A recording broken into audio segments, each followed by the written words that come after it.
Going into any arcade before the invasion of the ticket machines, you would see, as well as the usual video games, a few fruit machines, a couple of air hockeys and a few grabber games. But tucked away at the back would be a few pinball machines.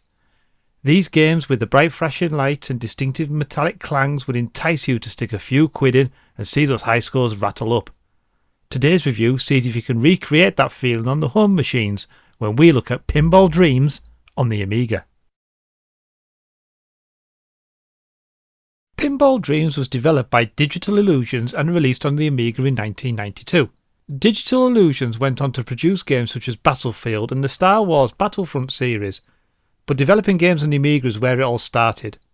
Pinball Dreams originally started life as a demo and was never intended to be released, but upon completion it went on to be one of the best-selling games ever on the Amiga. A good choice was made there.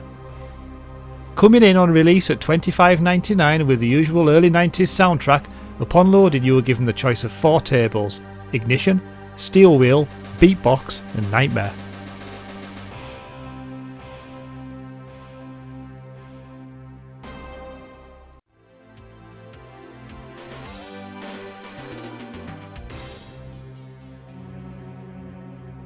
Each table has got its own unique style. Ignition is based around a rocket launch and countdown.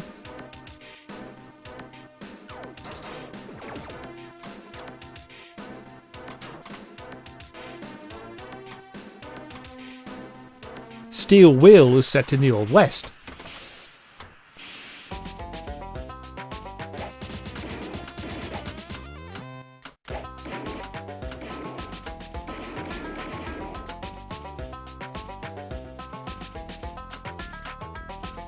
Beatbox is themed around the charts and record sales.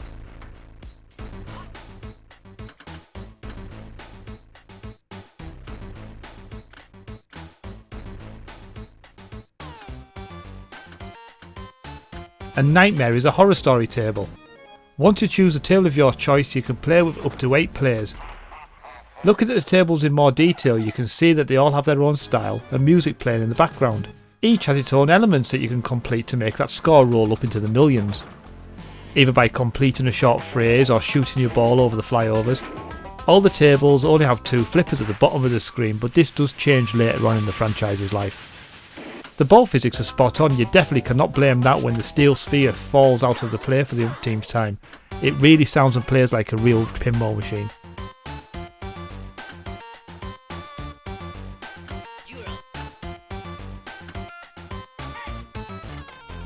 The controls are very easy. The 2 Amiga buttons either side of the spacebar control the flippers, left and right. The down arrow key pulls the plunger back and spacebar tilts the table. Don't use this too often or you will lock your flippers. This game was a marvel back when it was released. The smooth gameplay and scrolling of the tables, the sounds and the look of the game was stunning. Once you've mastered all the 4 tables on offer, however, it doesn't leave you with much to do.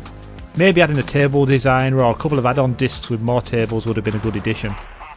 But I am nitpicking. I loved this game when it was released, and it seems the magazines of the time did also. Amiga Power awarded it 87% and Amiga Format awarded it 84%.